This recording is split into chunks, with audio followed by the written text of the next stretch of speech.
Ahora sí te veo. Hola, ahora sí. ¿Qué tal? Buenísimo. Ahora sí. Buenísimo. Gracias, ¿Qué hora es mucho allá? gusto. Aquí son las 8 de la mañana. Las 8 de la 8. mañana. Ay, te hicimos madrugar súper, perdón.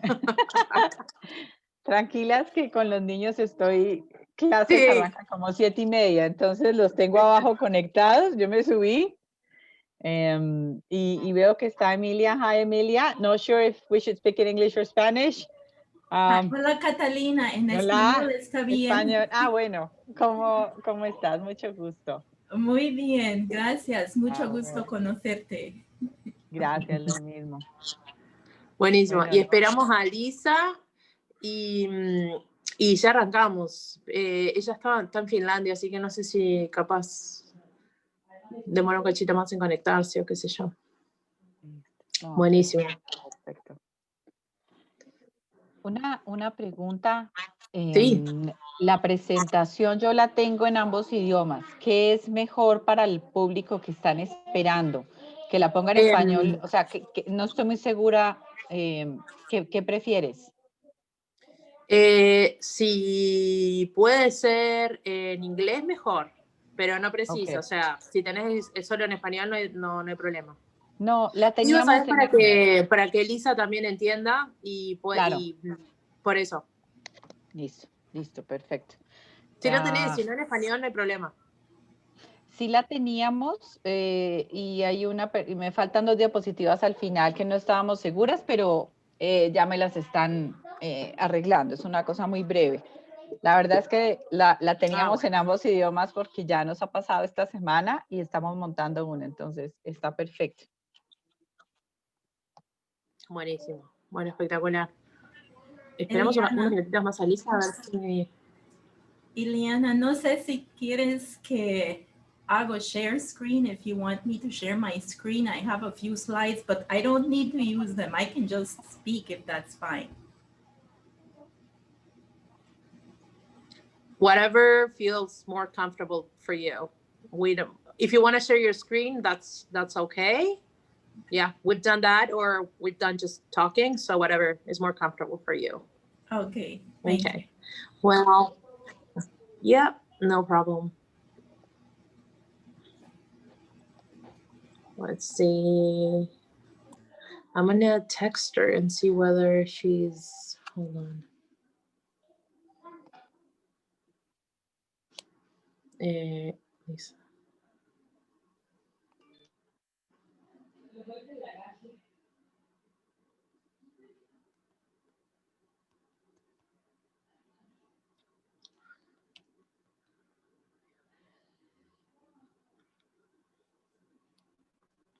And she sent us her presentation yesterday, so she didn't forget.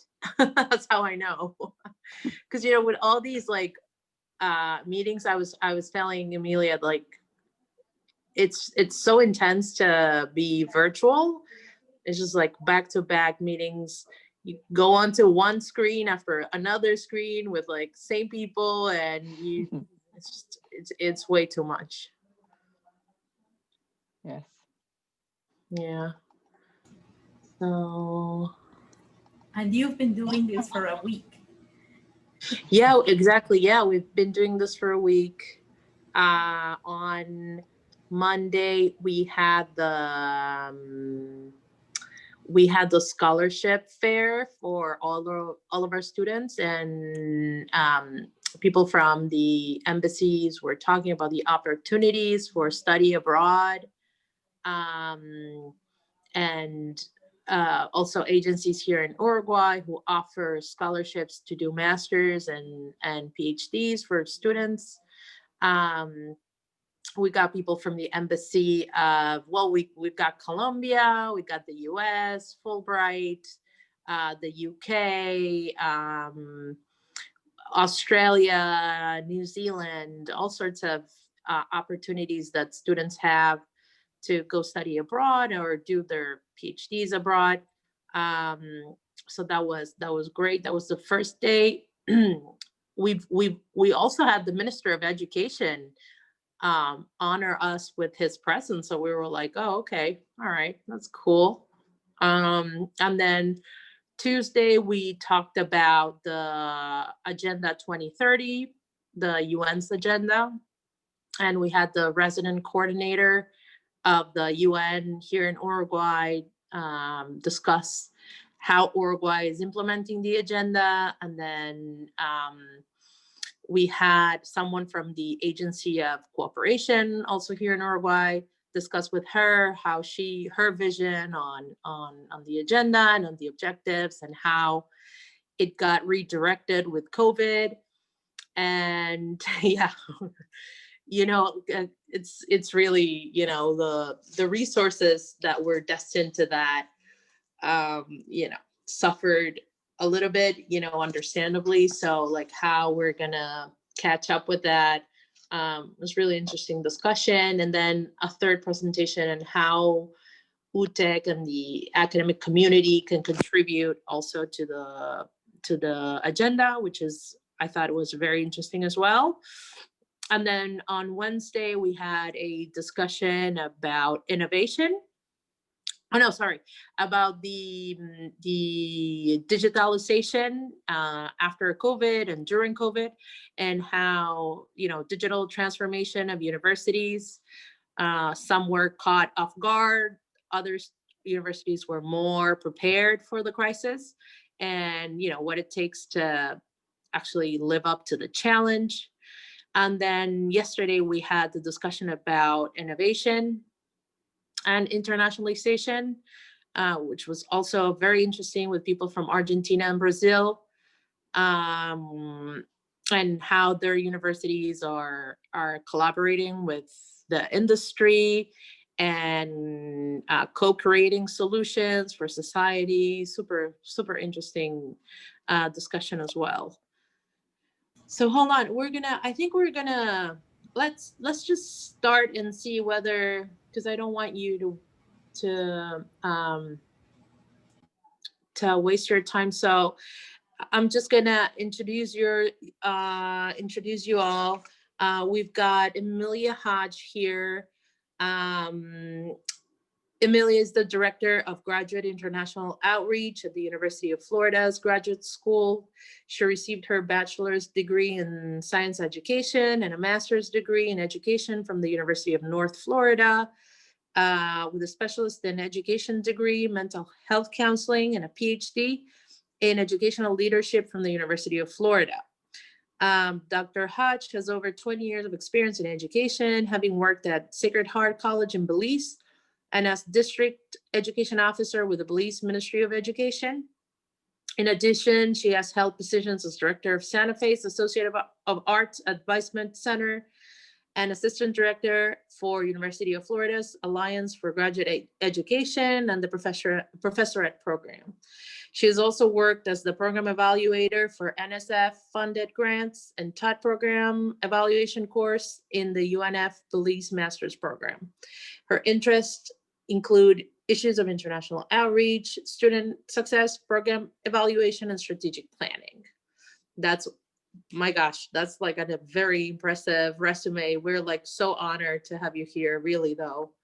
And then we have Catalina González Uribe, que es doctora en epidemiología y salud pública del University College of London y cuenta con maestrías en epidemiología social y antropología, de formaciones antropóloga y psicóloga de la Universidad de los Andes, científica social y del comportamiento, trabaja en investigación cualitativa y cuantitativa sobre las determinantes sociales y su relación con desenlaces en salud sexual, salud reproductiva y enfermedades transmitidas por vectores.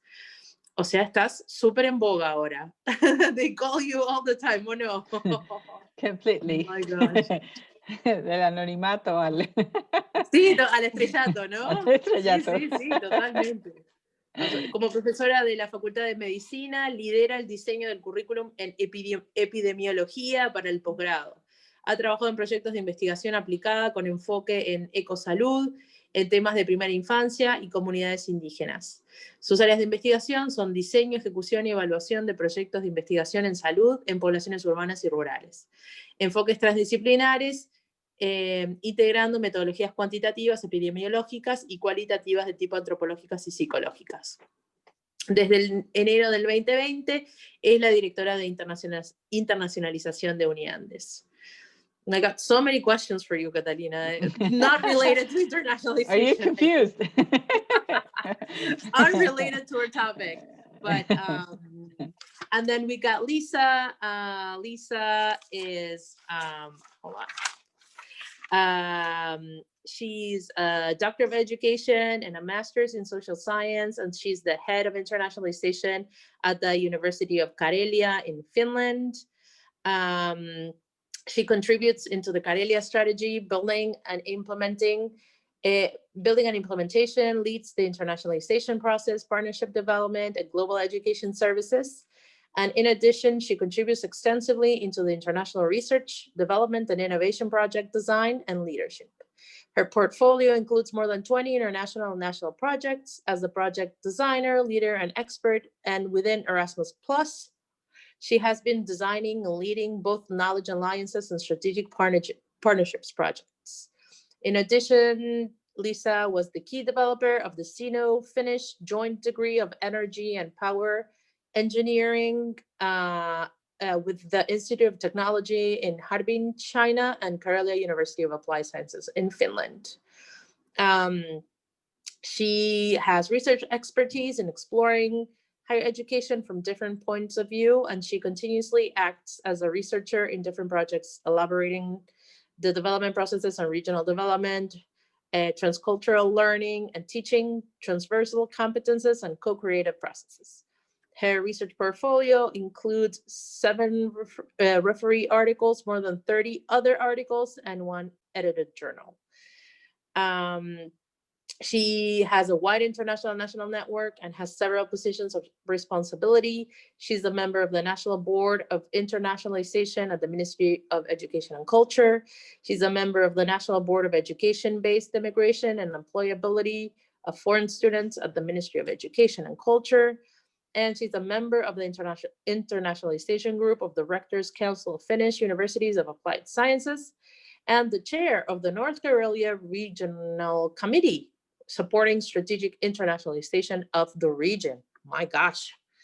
Wow. What a panel we got. And all women. I'm so excited for this too. Really though, it's unusual to see a panel that is all, made by really successful and super accomplished women. And I'm so glad I'm here with you all. We're transmitting this live on YouTube for students and our teachers to log on. So, and this will be recorded, so we'll send it to students and teachers. And if you want, we can send it to yours as well, or we'll send you the link.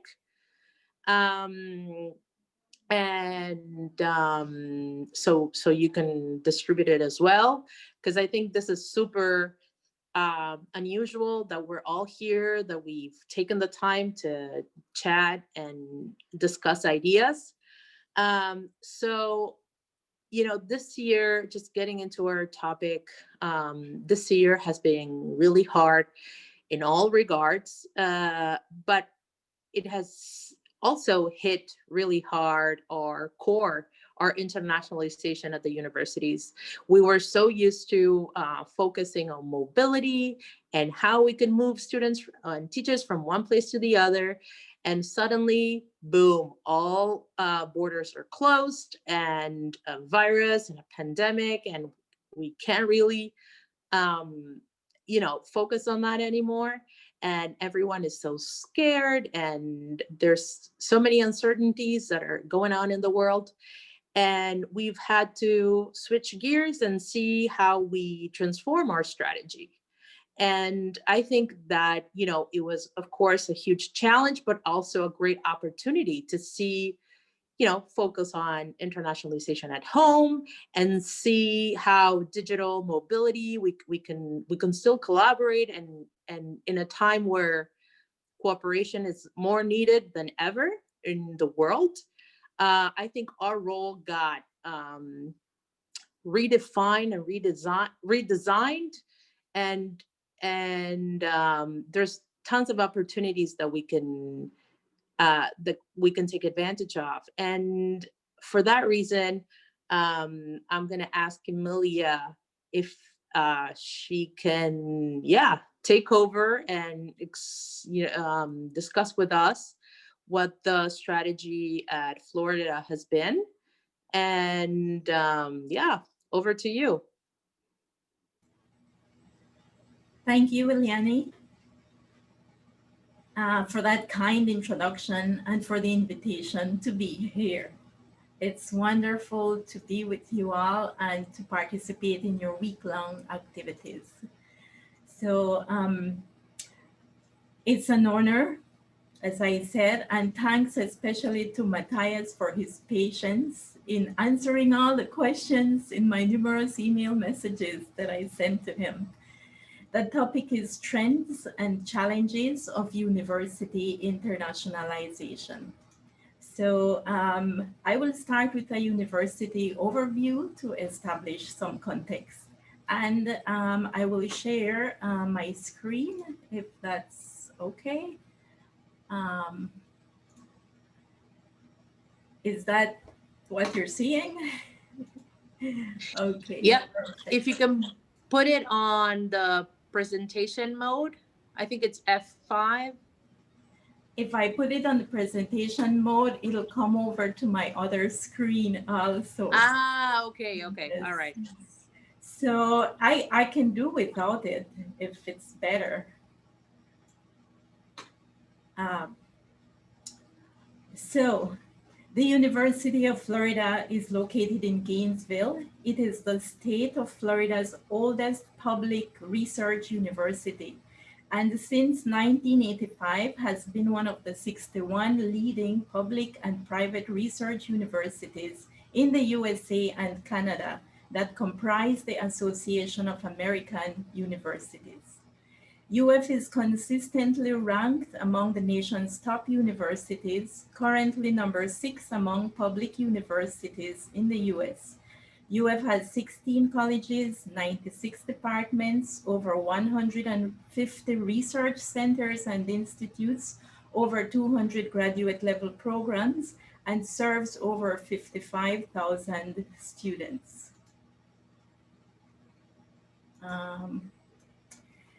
Now, the University of Florida has a history of a strong focus on internationalization for many years, with over 6,000 international students from 141 countries, 420 cooperative and reciprocal agreements worldwide, number 1 among institutions with the highest number of international students in Florida. In 2014, UF selected Learning Without Borders, Internationalizing the Gator Nation as its 5-year quality enhancement plan, which is a key component of the accreditation process. More recently, in 2018, UF received the Simon Award for Comprehensive Campus Internationalization, which recognizes integration of international education throughout the university campus. There has been emphasis on study abroad activities to promote interactions between international and domestic students, and a program to engage students in international learning activities. And then we fast forward to March of this year. And as we all know, we stepped into the era of COVID-19, which has been a big disruption to higher education. The pandemic brought about many changes, which you all have been talking about this whole week in your sessions. It forced us to respond rapidly and learn to do things differently in all aspects of our lives. We have each had to deal with the pandemic in our home countries, where the response to the virus has been sometimes different from one country to the other. We have all been affected and continue to be affected by the policies, rules, and regulations that govern the way the pandemic has been dealt with at a national level. In the US, similar to many other countries, we have experienced stay-at-home orders, economic crises, international travel restrictions, social isolation, to mention a few of the effects. And for us, we have an upcoming presidential election next week. So, for institutions now, the pandemic has brought about challenges that stem from decreases in funding to transition to online learning. At the institutional level, we have had to establish policies and procedures for safe delivery of education while continuing to pursue the goal of internationalization, which is the focus of this session. As you know, the pandemic forced impositions of travel restrictions, which affected inbound and outbound mobility, as you mentioned earlier, Eliani, both for students and faculty. This had an impact on student enrollment, on study abroad programs, as well as research and other types of international collaborations.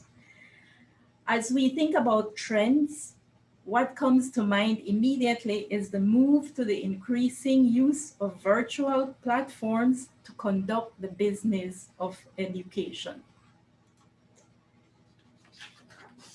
In March, the conversion of classes to online delivery was speedily accomplished, some in an asynchronous and others in a synchronous mode. International students were allowed to enroll in online classes because many of them were unable to travel due to travel restrictions and for other reasons. As such, at the beginning of the pandemic, the trend was for increasing numbers of courses delivered virtually. However, later on, and especially in the fall semester for us, there was a downward trend as the call came for more classes to be in person or delivered using a hybrid format. In the fall, UF moved from a totally online delivery to a hybrid model. Although there are benefits to online delivery,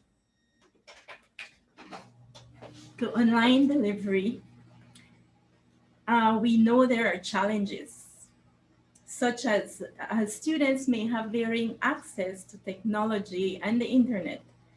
There are time difference for students in different parts of the world, and then the feeling of social isolation that comes with online delivery. Another trend has been the increasing use of virtual platforms like Zoom, vFairs, Adobe Connect, Google Meet, and so on, for meetings, conferences, delivery of health services, and international recruitment events. For example, there has been increasing calls for virtual collaborations from international partners, being asked to establish centers of excellence, participate in online teaching, and virtual exchanges via Collaborative International Online Learning, COIL. International conferences such as the recent Education USA Forum have been held via virtual platforms. Students, both international and domestic, have access to health services via telehealth sessions, as well as access to other types of virtual events for social support. For example, our Counseling and Wellness Center have established like an international tea time session, cross-cultural transitions workshop, virtual office hours, and Gator Connect program that connects new and current students. With regard to international recruitment, Education USA has been hosting large recruitment fairs, such as the recent one for the Western Hemisphere. Again, there are benefits to connecting virtually, such as greater access to more events and information.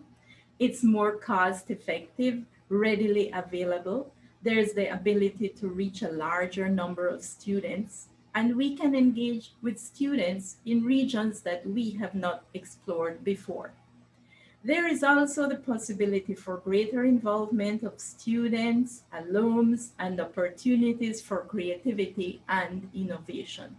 However, there is the challenge of deciding which of the many virtual events would be beneficial to participate in, since virtual events can end up sometimes being information overload.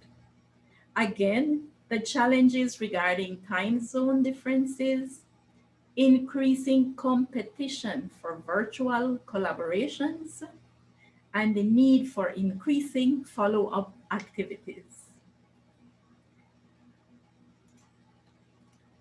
International student enrollment is another area that has been impacted by the pandemic.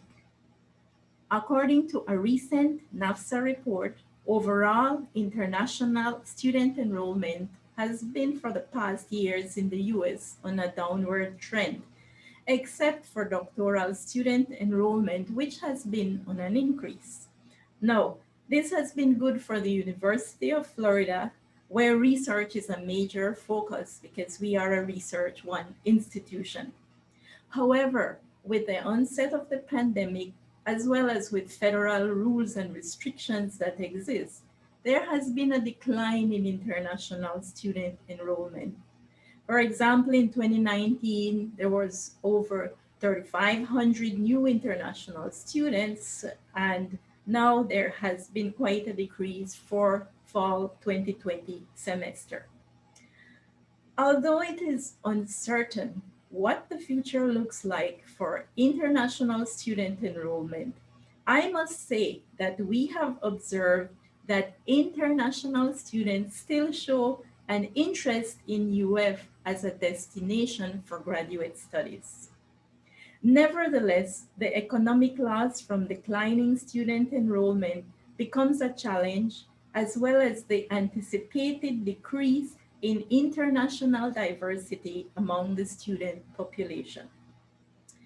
In addition, like many other institutions, UF has been flexible with regard to admissions and application material submission dates, start dates. Uh, Students may defer to the following semester, as students abroad are unable sometimes to acquire visas and may be subject to travel restrictions. There's also been some adjustments to the test because of the test taking difficulties that exist.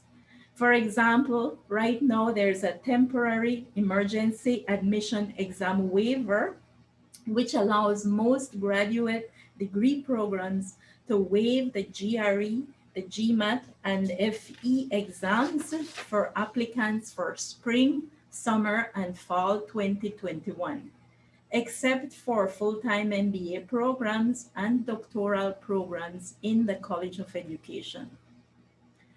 With regard to study abroad, another area, as expected, the number of students participating in study abroad experiences has been on the decline due to obvious reasons. By the middle of this year, many institutions, including UF, canceled summer study abroad programs and brought home the students at the onset of the pandemic. However, there are a few students abroad this semester. One of the big challenges, again, is the loss of revenue that results from a cut in study abroad programs. In general, there is the challenge of having lower revenue and dealing with higher expenses, and the challenge of moving to hybrid models. Another area that has been impacted is the area of research. With over 700 faculty members engaging in international research, there are many international research collaborations. Many of these faculty members collaborate with international counterparts on joint publications and other scholarly activity, have traveled to partner institutions, and hosted colleagues from abroad. An existing challenge is how to continue to collect data from abroad for those who may not have a local partner to continue the research. However, of course, partners are still able to continue virtual collaborations. Despite all the challenges brought about by the pandemic, I want to emphasize that the University of Florida continues to be an institution that is committed to all aspects of internationalization. Like all other institutions, we have had to respond at the onset of the pandemic and still continue to learn new ways of doing things, especially with regard to internationalization and within the context of what we hear is a second or rather a third wave of the virus. We cannot say what the future holds in these uncertain times as we continue to invent and reinvent, innovate, and collaborate. What we can say is that we continue to be committed to active and responsible engagement as NAFSA defines internationalization. We continue to be committed to communication, to sharing of expertise, building resilience, and hoping. Always having hope that in the future, we're going to move forward and continue our wonderful international collaborations. So that is what I have to share this morning. And I hope it is meaningful and helpful in some way. Thank you again for including us in your panel. We are very happy to be here and to have this collaboration with UTEC. Thank you. Thanks, Emilia. That was really clear. And we got a photo of what you did, how you implemented all your strategies, and very helpful information in general. So without further ado, I'm gonna call Catalina and ask her if she's ready to present. Maybe, yes? There she is. You're muted. Okay, thank you. Thank you, Emilia, for that presentation. I think we share a lot of things, and I'm happy, or hopefully my presentation will provide, good information to have a dialogue. I'll start sharing my screen. Just give me one sec, please. It's a little bit slow right now, my connection, but I have it right here with me.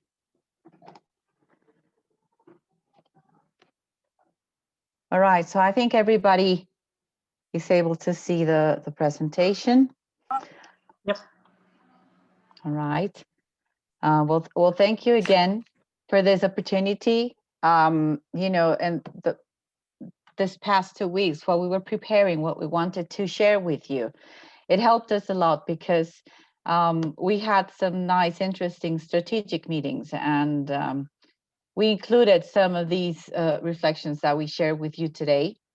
I will try to cover 4 key things. I want to provide you with a little bit of the context of the pandemic in Colombia, so you also have an idea of what's going on. I think it's quite different when we compare Uruguay to the United States and Colombia, and within each country there are many differences. So I hope that provides some information. I want to share with you some of the institutional response, because I think that is one key change that we're seeing in our strategy as the Office of International Affairs. When we think about internationalization at Universidad de los Andes, we've seen that we're now playing a much bigger role. We're providing information of the context of universities worldwide to inform the decisions within our community. So I want to share some of those experiences. Then I'll briefly reflect on some of the key things that we had to do as an office within the university. And finally, provide you with maybe some ideas, some takeaway messages.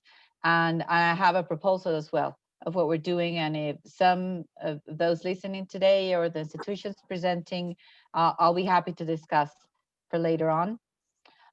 So the context in Colombia, and I'm sure you've seen many of these curves all around. They're now very popular when you're trying to see how the number of cases has increased or decreased in every country. This is how it looks for Colombia.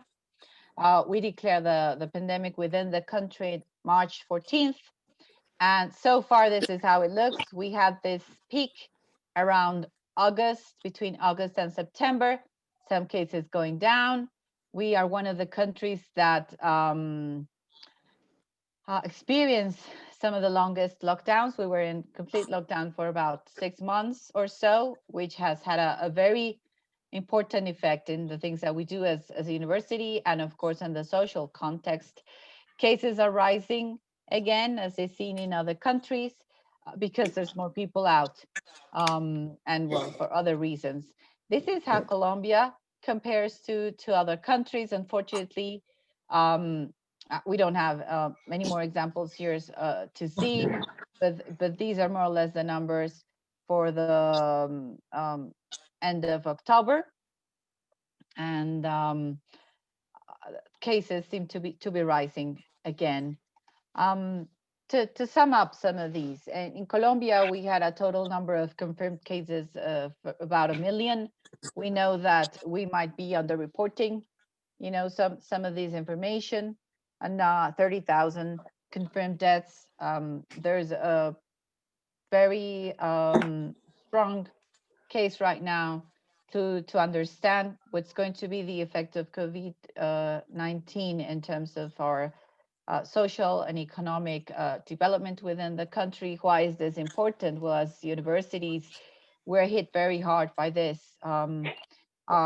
This will affect, of course, the possibility that families have of sending their kids to higher education opportunities. So roughly for Colombia, the scenario looks as for an unemployment rate close to 20%, which means that it has increased a lot in the past 6 months.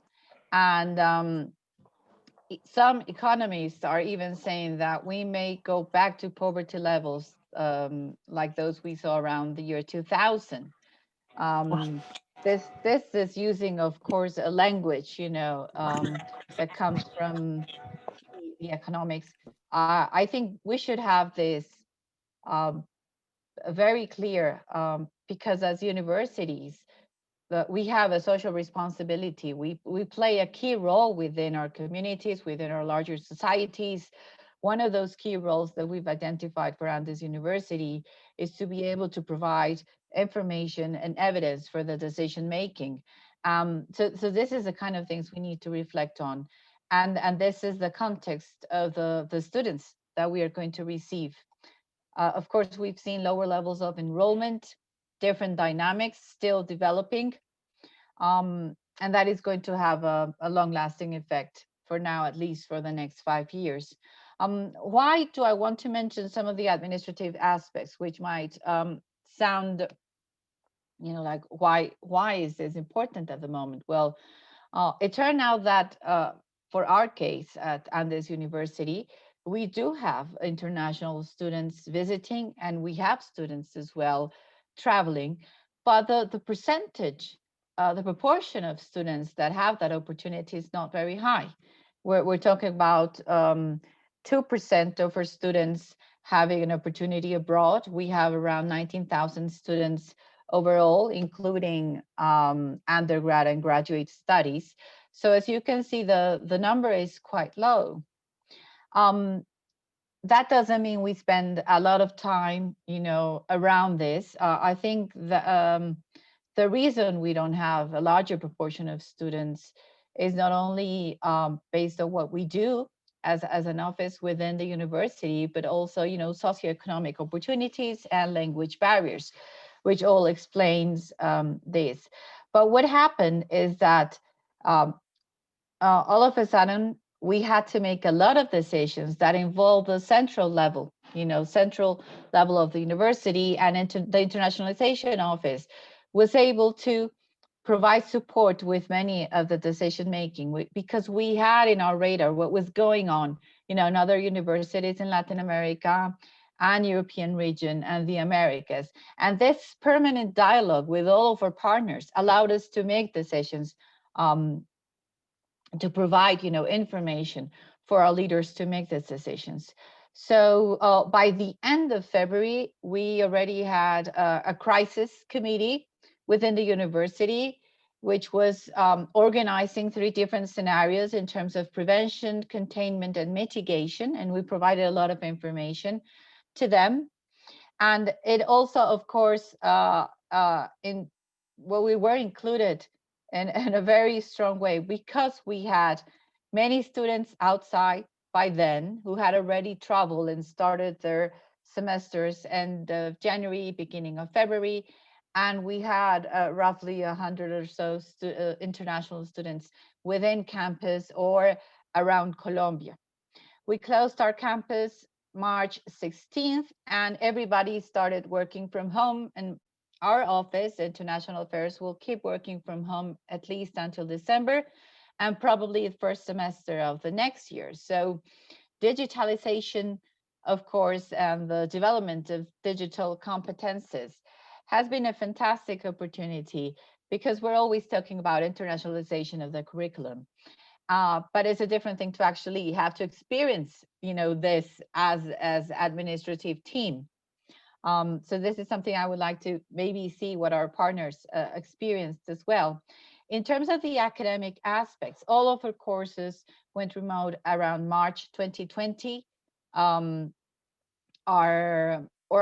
our faculty had a roughly 2-3 weeks to prepare everything and move into this digital opportunity. We're very glad that we have an academic unit within the university that is called Conectate, and they have an experience of more than 10 years. So we were able to build on that, and we had to make many changes in our evaluation policy. This was very important, and this is something we had to discuss with our partners, because the students, our international students, they all came with some set of rules, and around March, we changed those rules, and we had to communicate this with all the universities.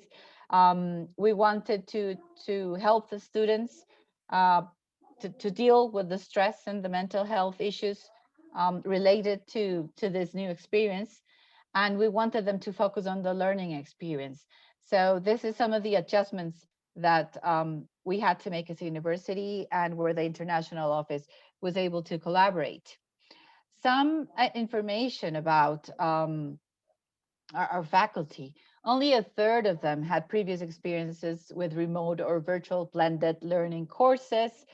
So this meant that the other 2/3 had to very, very quickly, very rapidly adapt. And many trainings and workshops were offered. Many of these were designed and provided in-house, but we also took advantage of our networks.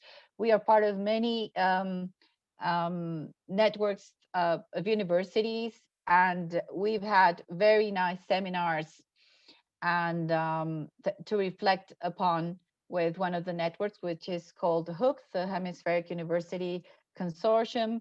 We also did this with a couple others. And it was very nice to see that many of our teachers were willing to attend these training sessions. And this will mean, hopefully, this will translate into some interesting and positive internationalization indicators, because now we have a very large group of faculty who are much more, sensitive to these issues of rethinking, rebuilding their courses, their curriculum, and adapting, which hopefully will will translate, as I was saying, to more opportunities of sharing our courses with other universities. By around June, when the first semester finished, 70% of the professors considered that the workload had increased significantly, of course, as a response to all of this. And this is very similar to the way the students have felt as well. Some of the things that the university had to do to adapt was to, provide laptops, modems, specialized software to adapt the library and many things to the students that were locked out outside of campus, who had to go back to their cities and they were no longer in Bogota. And well, this is something that I think it's very interesting to see and compare how the universities managed to do this. Similar, as I was saying, similar to our faculty, 60% of the students consider that workload increased significantly. Having studies, home chores, and your personal life all in the same place because of this very long 6-month lockdown in Colombia has affected most definitely our dynamic as an institution of higher education. Good thing is that students, most of our students, were very satisfied with the measures that were taken for them to actually finish the semester. We had some financial aspects to take care as well. Some of the philanthropic campaigns, these have been shared through our office as well. We know we'll have, still can't predict the percentage, but we're trying to avoid students to drop out undergrad and graduate education. So there's a lot of financial support campaigns going on at the moment, and this is attracting a good amount of money that hopefully will cover and will allow that some of these families manage to keep their young university kids still experiencing these opportunities. So regarding research and public dissemination, this is something that's been key. We've been able to participate and play a key role, but this has nothing to do really with the fact that we are the internationalization office. It happens that I'm an epidemiologist. So as we were discussing earlier in the session, this has been really helpful. And we've created this website as a university where up to last week, we've been able to publicly share 126 different notes or summaries of key issues that we think are important, that provide information for decision makers within the country and even for our partners in Latin America mainly. So I'll leave this link for you here to maybe have a look and to share. We created, and this is something we led from our office as well, this dashboard to see how the cases, how the pandemic was developing within Colombia. And this has led to a lot of research opportunities, including one project for which we've just received funding from IDRC. And it's the reason why we are now in touch with the IDRC office at Uruguay. This is something we wanted to share. UniAndes has been recognized for its effort in providing evidence to decision makers. And we now have a project developing within the university, and we have a leading role as an international, as the Office of International Affairs. Other things that we've been doing is that our labs within the university were certified by the National Health Authority in Colombia, and we've been providing assistance and testing to support what the national government with their infrastructure and everything that that leads to these epidemiological surveillance efforts. So this is what we call the COVIDA project. It is a multi-stakeholder initiative led by Uniandes. And the main goal is to provide testing to vulnerable populations as a response, as a university, and when we talk about our social responsibility within the country. So we're targeting health workers, bus and taxi drivers, delivery people, security personnel, and we have different testing areas within the city. We've even had some teams that have traveled, to remote areas in the country and then come back. And we're providing this information to the national authorities. So far, we've conducted within the university labs more than 85,000 tests, which is obviously supporting our efforts within.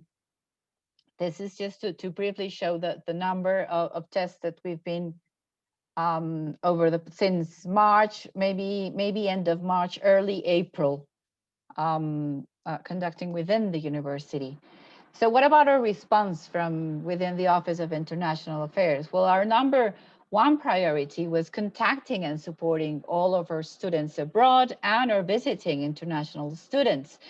By March, we had almost 250 students abroad, and this meant this really was a very big challenge for us within the university.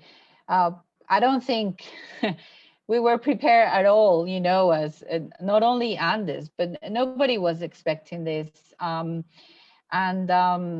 This meant we had to devote a lot of our efforts, a lot of our time to deal how to repatriate our students in the humanitarian flights, how to help them while they had to stay abroad if they were already, in a country far away. We had students in New Zealand, Australia, for whom it has been much more difficult to return to Colombia. And we also had to adapt some of our policies, and we've extended their opportunity of exchange, which is usually for one semester. For some of them, we extended the opportunity for a whole year because they were actually in very good conditions, and their host university was able to extend that as well. So all of these negotiations took place in the past months, and we had to adapt all the time. This is something that we might share with some of our colleagues here today. So I wanted to briefly mention as well the importance of networks, of collaborating, or having this solidarity within universities. As Universidad de los Andes, we were not able to really communicate directly with the government to have some answer or help about our students abroad. But the government was willing to discuss with the networks of universities within Colombia. So there is one network called CCYK, which unites 30 Colombian top universities. And through this network, we created this dashboard to locate where were our students and what was their health status, if they had been tested for COVID or not, if they were doing okay, if they had any socioeconomical crisis at the moment, if they were struggling with the dormitories, if they had been kicked out because the university had to close. And through this data visualization, we provided information to the government, and we managed to return many of our students through a collective action. And now we want to scale this up to deal with visa issues with consulates and embassies, because again, one university or each university, making all these efforts separately is really, it makes no sense. We can unite, and this is one great lesson that we have from these experience of the past 6 months. We've had many challenges contacting the students. We had students that we lost track of them for a week or two. They were not replying their emails. And right now we're working on that. The our Office of International Affairs is actually leading an addendum. We're revising our crisis management plan, our crisis response plans, which we think needs to evolve, needs to mature, and we need to provide, a bigger chapter for our academic mobility issues. not only like for the usual things that we are ready to respond, like, earthquakes or local emergencies within campus. Now we're leading a review, and we would be very happy to see what our partners have here, to see how they deal with it and how it has helped them deal with the crisis, and to include that into guidelines that we could share as, guideline kits that we could share as universities. So we have a lot of ideas there developing in terms of crisis management, which wasn't, a strong characteristic of the office, but we've now moved to that. And I mentioned I had a proposal, and we are piloting right now. And this is one of the new things. This is one of these new avenues that we need to develop. Some of the universities may have a much more developed curriculum in this sense, but for us at Andes, this is quite new. We're seeing, of course, the opportunity of having more internationalization experiences at home. And what we call the VIP program, which is in the next slide. The VIP program is something we started with one of our partners, the University of Gießen, where we have a number of courses that we share, and we've allocated a number of places for each course. So it's a form of virtual exchange, and we want to build a global community out of it. And hopefully this will lead to the opportunity for all of our students, either undergraduate students or graduate students, to at least take one course throughout the program that comes from one of our partner universities, and which was born out of the pandemic. So we want courses that really represent the DNA of these other universities. And this is something we're right now widely discussing with our networks and with partners like the ones today here in this meeting. These are just some of the guidelines and the things we're thinking around this. And just to finish up, what is happening right now? We've managed to reopen campus. Students and professors are back with a limited capacity, no more than 25% occupation. This means that all administrative staff has to stay still working from home. And campus has been privileged for students in their first year and those that need to use labs, for example, or are from the music department and they need to use these areas. We are working still in everything that has to do with mixed classrooms, face-to-face and remote students, and all the digital transformation. We're collaborating very strongly with our partners to share from their experiences and obviously to enhance what we already have. We've had, I think, we had a very shy faculty when it comes to digitalization and internationalization, and this has really pushed those boundaries. And this is one of the avenues, the opportunities I was mentioning. So what is awaiting right now for us? We don't want students to attend remote classes forever. We do need to think of a balance here, and hopefully our office will be able to provide many opportunities and opportunities of internationalization at home. We are expecting a lot of budget and financial constraints, so traveling is something that might be limited, and we'll have to keep having this type of invitations from UTEC. We're not sure when we'll be back traveling and how much of this new reality will stay. I think we need to change that chip and think that there is a new way of doing things. And hopefully these challenges will provide many opportunities for all of us ahead. So this is what I had to share with you. I think I'm 25 minutes past 30 seconds. So hopefully good timing there. I talk a lot, so someone has to stop me. No, that was brilliant. That was very to the point and very concrete battery of solutions and strategies that you implemented. And I think most of what all of what you discussed is super relevant and very interesting.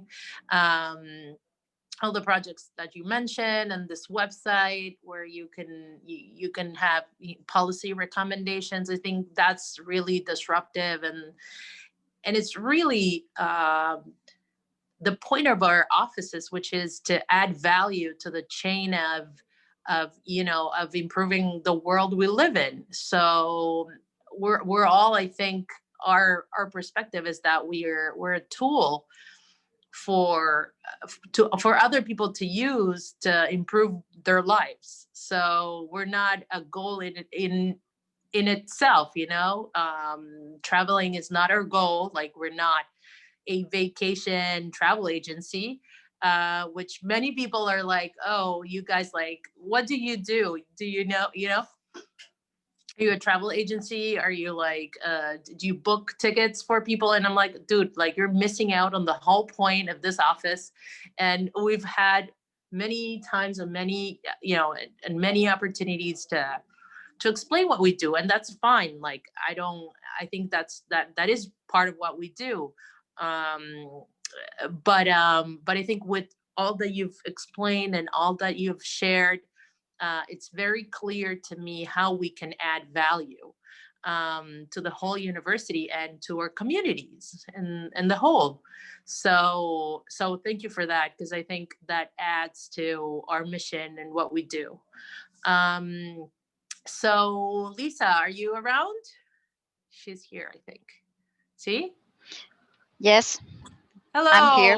Hi. Hi. Let's see if you can. Yeah. Can you see me? Yeah, I see you. Yeah. So I'm here. Yeah. And I'm happy to be here to share this session together with you. And those two presentations we had before, they were very, very interesting. So thank you for both who were speaking just before me. And thank you, Elian, and your colleagues for inviting me in. So it's a great pleasure to be part of this discussion. I think it's quite early morning there. Here it's afternoon. And maybe you can see that I'm already in a car because we have to go to Helsinki to our daughter's graduation. But I think the connections should work fine from here as well. Are you able to share my presentation, or would I try to do it myself? I can try to do it myself as well. Let's see if I can do it. I think Natalia is trying to share it. If she Okay, can. I saw it a while ago, but Maybe if you can, it went. if you can do it. Oh, sorry. If you can do it yourself, I think that would be better. Okay, I try. So if you Okay. stop sharing there, I will try to do it here. So can you stop sharing there? I don't know who is sharing now. Y dejas de Natalia. compartir. Se le trancó. She's saying it got stuck. The computer got It stuck. got. Okay. So I wait for a moment. If she's able to stop sharing, then I will start. Okay. All right. But anyway, I can say something before she can manage to stop sharing. I'm going to tell about our big international project, European Universities, and that's a very future-oriented project, but in many ways it's also tackling those areas which were discussed in the two previous presentations. And we are going to develop tools and practices that help us to work in the all the time changing world. So I think that it might be interesting for you as well. And I can also mention before going into my presentation itself that what I'm going to tell you is also kind of an invitation to join the discussion and the learning community, because our aim in this European university is to kind of be attractive also outside of the alliance of the 5 European universities with whom we collaborate.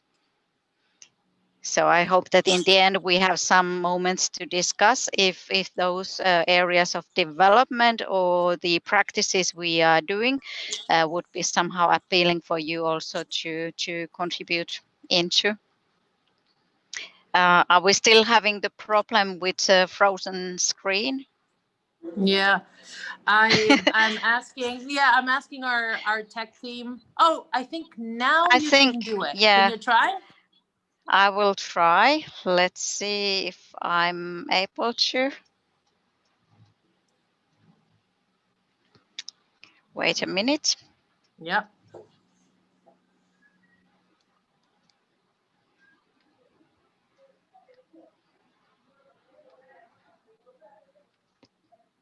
And we get a beautiful view of Finland while you search for Yeah. the presentation. Yeah, but I don't know why I'm No? not able to take my. Let Wait me a see if I minute. can do it. Hold on. Wait a minute. It should be here. Can you see it?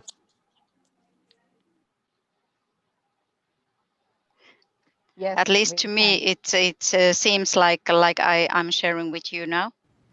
Yes, we can see it. I can see it, Lisa. I can see it as well.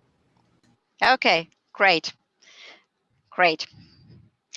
So my topic, the title for this presentation is strategic internationalization, and the case I'm talking about is Erasmus Plus European Universities Project Invest, which is starting actually next week on Monday. So we are right in the beginning of this very interesting journey.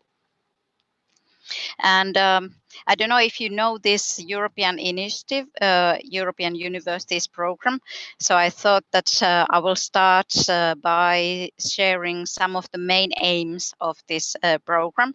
All these projects, they are kind of huge ones. And they are European flagship projects, which are very much followed in detail and they are kind of expecting to do some remarkable changes in the higher education. And what are the main areas we are building? First of all, we are creating a joint strategy for education. So from the organizational based strategy, we step forward and we build a strategy for the whole alliance. But when we build this strategy, we also think about the links of the outside world. So we think about our partners outside of the consortium. And then we also think about the links into the research and innovation activities, which are very much in the focus as well. And then the second area we are very strongly developing is a joint campus. And the campus we are creating is both digital and physical. As we all know that COVID-19 has very fastly changed the ways how we deliver higher education and how we collaborate with our international partners. This kind of digital communication and digital competencies and skills, they are going to be very much in the development focus of this project. So we are creating a joint curriculum and we are creating mobility pathways for all the study levels, and the mobility pathways are going to be both digital and physical. And to enable that, of course, we need to create relative and relevant competencies so that our students and staff members are able to do so. And then we are also creating knowledge created teams. We call them learning communities. And the aim is that we are able to establish different kinds of thematic learning communities, which together can address important challenges on society level, but also bring those challenges and the different solutions into the higher education, into the degree education, continuous education, and also into the research and development and innovation actions, what we do. And our Invest project, some basic numbers about the project itself. So we have 5 partners. And the coordinating university is Slovakian University of Agriculture, which, even though the name relates directly to agriculture, is a very multidisciplinary university and has a very high prestige in research. And it's one of our oldest international partners as well. We started to collaborate with them already in the beginning of 90s. So we have done a long journey together. Then we have a relatively new university from Bulgaria, which is a University of Regional Development, and then a Greek university, University of Thessaly, and from the Netherlands, Van Gaal Larenstein. So we have 2 universities of applied sciences, ourselves, Karelia, and then Van Gaal Larenstein, and then 3 research-oriented academic kind of traditional universities. And we have 5 work packages to develop, and the funding for the 3-year time is 5 million euros. So it's approximately 1 million per partner and 1 million per work package, but there are slight differences in between.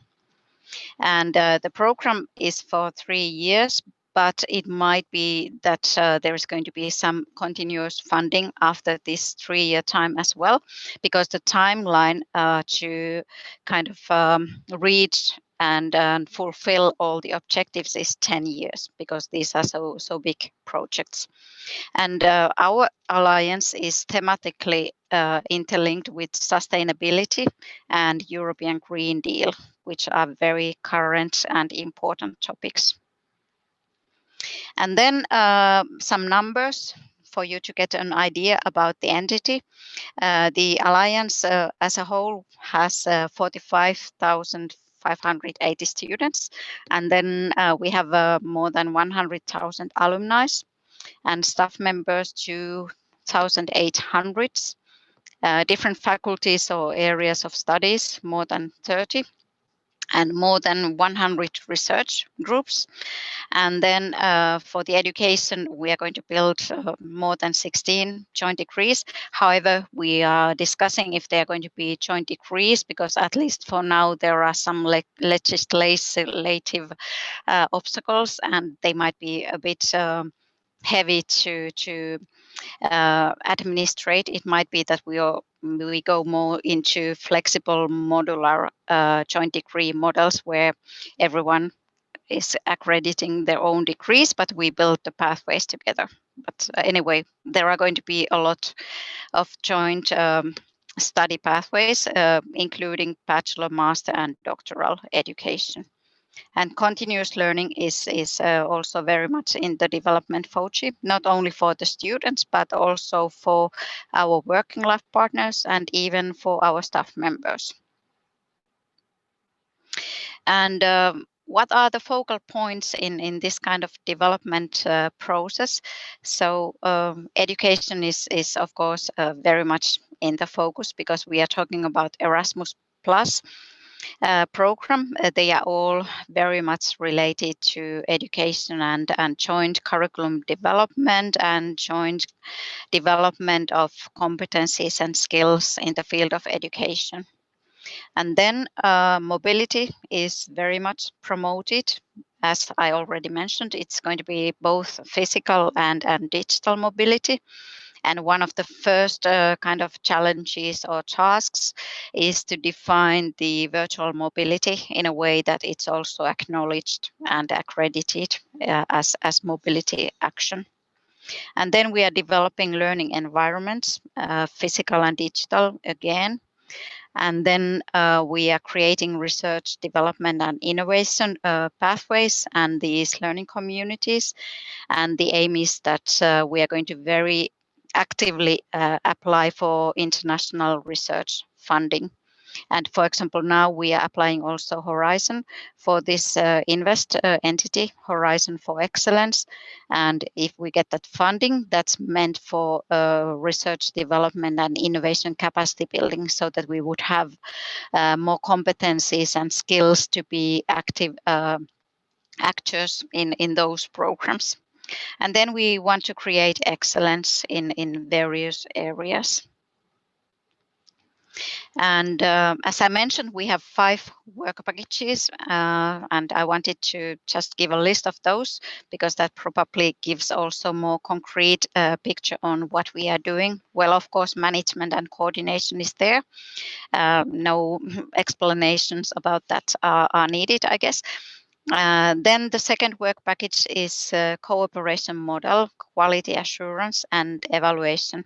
In these European alliances, the partner universities, they build and establish permanent cooperation groups and models. So we are going to have joint working groups and action groups in several levels. And then we are also going to have a joint quality assurance process and committee, and joint evaluation processes. Then the work package number 3 is the content development for the study programs and learning strategies, and also the kind of concept for the Invest Living Labs. And then the 4th work package, which is coordinated by our university, Karolia University of Applied Sciences, is the Invest Learning and Research and Development tools and competence development. So we create the different models which we can apply when we pilot the joint degrees or the parts of the degrees, the flexible pathways. So we make the tools for this kind of collaboration, and also build the assessment and pilot models and follow-up models for the entity. And then we build a joint staff development strategy for the 5 universities entity. And based on the staff development strategy, we also build a staff competence development program. And then the final work package is sustainability and dissemination, which is also very important because we want to share what we do, and we want to open the entity for other universities and working life partners to also jump in. And this is a process picture of the entity to concretize the aims and objectives and tasks a bit more in detail. And if I start from here, regional sustainability is the thematic focus. So we want to work for the sustainable future. We want to contribute to regional innovation policies, and we want to create holistic system thinking tools in our regions to work with the partners and to involve the students and staff into the entity. And then we have included water, environment, energy, biodiversity, and climate into the thematic areas to discuss.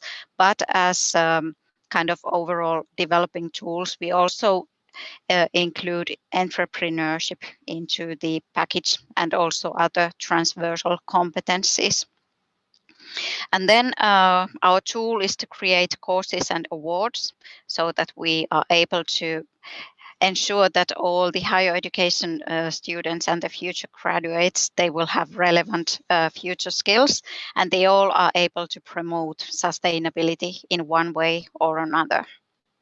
And then we are building the Invest Living Lab concept into all the partner areas.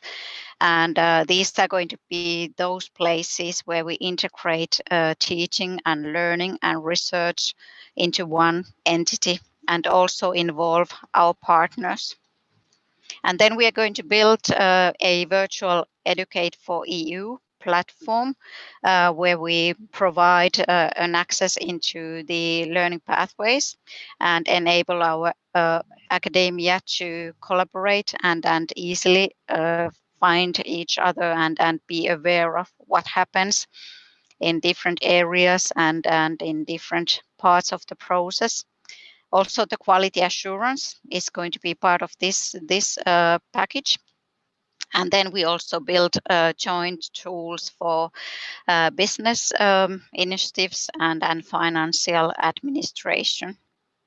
And then we do a lot of pilot cases and mobilities. As I mentioned, we built the mobility matrix, and that's open for the other partners as well. So we don't want to work only between of these 5 universities, but we want to create kind of education and competence development pathways which are appealing to our other international partners as well. So it's going to be a visual model, and we are going to share it with our partners, and we are going to open our community for the others as well. And what we want to do is a very transdisciplinary approach. So we want to embed that into everything what we do, what relates to our learning processes. And we want to create those transnational and transdisciplinary learning communities, which are active, as I mentioned, both in the development of education and in the research and development and innovation actions, which go hand in hand. At least they should go hand in hand, and hopefully they do so more in the future. And then we build the model, which the cooperation. We have a code of conduct to share with all the partners, joint structures for the quality assurance and impact assessment. So as a whole, we have to rely on common pedagogy and research methodologies, common content of courses, and common governing structure. And as you can see, what we are aiming to do, and therefore even the Commission has acknowledged that during the 3 time, the alliances, they kind of get a good start. We get some things done and we get tools developed. We do some pilots and have reached a certain level of excellence, but the hope is to have everything ready in the same time, which I think is realistic. Lisa, I think you're breaking up a little bit. Is it possible that your internet is not working as well? Okay. No, now Can I you hear hear you me? well. Yep. I can hear you better now. Action groups which we are going to have is they are a joint rectorate, joint management board, joint academic board, joint board for the RDI, so research and development and innovation, joint board for the quality management, joint board for the students. And these are going to be as a whole, but we are going to be a very systematic 5 universities. And my main message for you is that we are really open. So we want to, and we see that it's very important to kind of invite peers into the dialogue. So we want to create open and collaborative and lively ecosystem.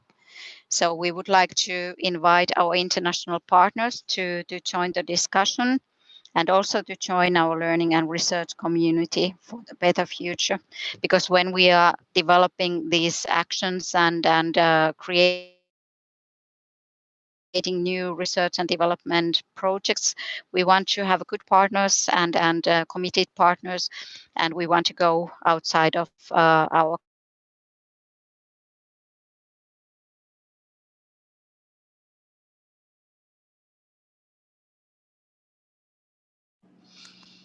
I think we lost you. our consortium. So There you this go. would join the discussion and be relevant for you. We can discuss collaboration. Brilliant. So this is the final slide, actually. So here are my contact information. If there are any questions, anything you would like to comment, I would be very happy to share some ideas. Brilliant. Thanks so much, Lisa. That was really enlightening. I think that project sort of encompasses all of the aspects that we've been discussing on this conversation. And in fact, I'd like to ask you all one last question that is regarding global competence and how we can foster that within the curriculum that we offer as a university. As you know, in 2018, the PISA exam within the OECD tested global competence in high school students in almost 30 countries. The results of that test is that better for some countries, worse for others. But the relevant issue is that now this competence is being tested as well within, as is mathematics or science or reading. So it's gained a lot of importance in terms of what is being tested and what needs to be taught in terms of the skills that are demanded in our world today. So they define global competence as like sort of like a five sort of like circular definition, in which they say students need to investigate the world behind and beyond their immediate environment. They need to recognize perspectives, their own and others. They need to take action. Students need to translate their ideas into appropriate action to improve conditions. They need to communicate ideas. Students need to communicate their ideas effectively with diverse audiences. And they need to understand the world through a disciplinary and interdisciplinary study. So that's how they define this sort of framework for global competence. And I think we have a huge role in teaching that global competence. And what I wanted to ask you, and this is way beyond mobility, is how do we collaborate in that? How do we convince our faculty that this is relevant? How do we convince our faculty that their curriculums need to be changed in order to fit these new demands of the globalized world? What have you done that is actually that was or is successful in convincing faculty of the importance of global competence? I think Lisa was jotting some things on the chat, and she was saying, yeah, I think this is very relevant. Global competence needs to be made explicit. I agree on our role, and it should be embedded into all programs. Yeah, exactly. I don't know, maybe Catalina or Emilia, if they have any thoughts on this and how we can contribute. I can say something, Eliane. The focus of the quality enhancement program for UF as part of its accreditation standards, they selected Learning Without Borders and internationalizing the Gator Nation. As part of that program, they established an international scholars program for undergrads. And they developed objectives.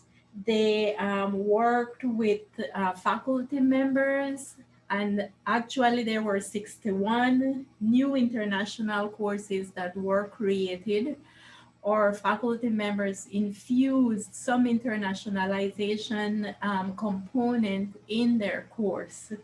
So they also, as part of that program, established professional development grants for faculty and staff, and they're still running that program, Global Partners Program, where faculty members can apply for a small grant to explore a type of partnership or explore how to infuse global competencies into their courses or develop a new course. So that was part of the initiative under the Quality Enhancement Program, which ended in 2018, but they've still kept some of the components. I know a number of undergrads who have participated in study abroad programs who would not have been able to unless because of through this program they were able to receive study abroad scholarships. So there's been a broader interest in globalization and international competencies as a result of the quality enhancement program. Brilliant. Yeah, I think that's very relevant. Catalina, I don't know if you have any thoughts on this. Yes, absolutely. I think I feel like sometimes we're going back to very important basic discussions we've had before, but now we just have stronger arguments for this. You know, it's not like we don't have this in our heads or in our agendas, and it's not something that we have not discussed. It's all, you know, on our faces. So it's not just the internationalization offices who are, this is actually showing how much interconnected we all are, you know, around the world, and how important it is to build on this cultural competences of global citizens. You know, we are, we as universities provide education. We want our students to build great competences, but not necessarily are we preparing them to work in a very globalized world. Yeah. So this has been like our own monologue in the international agenda. Now it is just cutting across. And Exactly. although we might feel that this is hitting us very hard because of those who think that internationalization, as you mentioned before, is only based on, you know, traveling. That's not just it. That is one of the many components. And as Amelia mentioned, there is a comprehensive, you know, agenda for internationalization. I do think we need to emphasize the human abilities of collaborating, on our human abilities of working towards solidarity and trying to build divisions when it comes to all of that. So we have to act as well, the same way as we preach, you know, that we want our students to do or build upon. So it would be great to see more of our programs sharing courses, more of our programs sharing students, sharing faculty, and ways of seeing through that, and not maybe just finding, you know, financial barriers because this is going to upset our internal budget. I think we need to be able to step up to that level of conversation where we can build on the dreams, you know, where we share students, share faculty, share interests, share research, and we adapt our administrative strengths and limitations to be able to do that.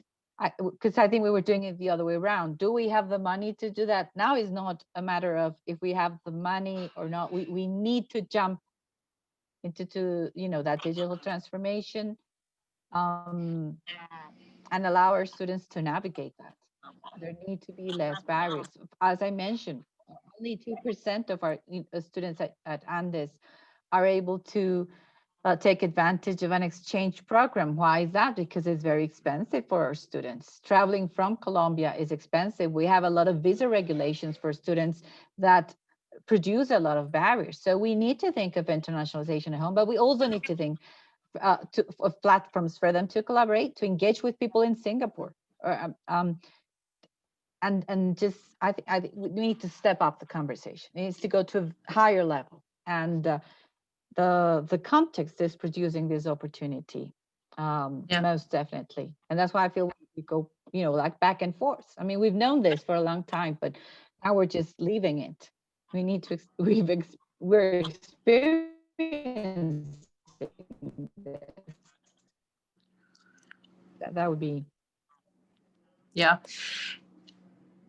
I'm losing you a little bit, but just to close this this discussion, I was listening, or I was reading this book from a Dutch philosopher called Rutger. I forget his last name, but I'll look it up and I'll send it to you. And what he says is that human beings are naturally and essentially decent.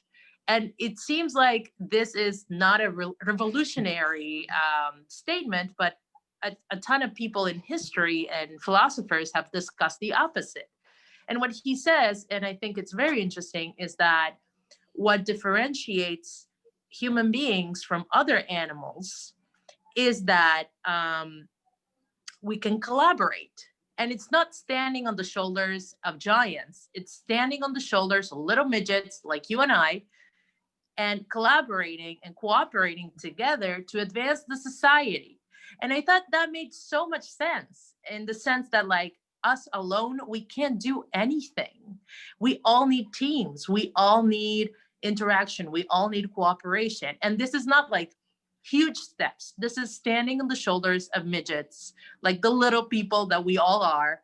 And it ends up with great advancement, and the great advancements of history, the great utopias, like the utopia of human rights, that wasn't real not very long ago, and now it is. So what is stopping us from collaborating? What is stopping us from, like, dreaming and actually achieving these dreams? No. So just like his name is Rutger Bregman, Bregam. And I thought that was so brilliant, so brilliant and so timely to the times that we're living in. And so just to close our discussion with that thought, and of course, I think this was a huge opportunity to connect all of our universities and see what comes out of this. We've got a collaboration in terms of projects that Catalina was saying, projects that Lisa was saying. We've got a virtual mobility program in which we have all of our courses online, and we can participate, have other students participate in our programs. I think and Emilia was saying they've got, the University of Florida has also a lot of programs that we can all collaborate. So I think, this is a springboard for further collaboration. And thank you all so much for being here. And I think this was a super interesting discussion, and there's tons to do. So let's get her, ready to take action, So thanks so much. And I do really appreciate y'all. So we'll be in touch and see how we can advance on all these projects. Thank you very much, Eliane, for the invitation. It has been a pleasure, and to meet Catalina and Lisa, and to hear about the wonderful work that's happening in internationalization. Thank you. All right. Thank you all. Likewise to all of you. Thank you very much. It's been a pleasure. Hope to be in touch soon. Yes, we'll be in Thank you. touch. Very nice discussion. Yes. Bye-bye. Thank you all. Bye. See ya. Bye, Thank Lisa. Thank you so much. Bye. Thank you, and bye-bye from here as well. And it was really interesting. Thank you very much. And we will continue from here. Yes. This is the first step. Yes. Okay. All right, cool. Thank you all so much. See you later. Thanks. Bye. See you. Bye-bye. Bye. Bye.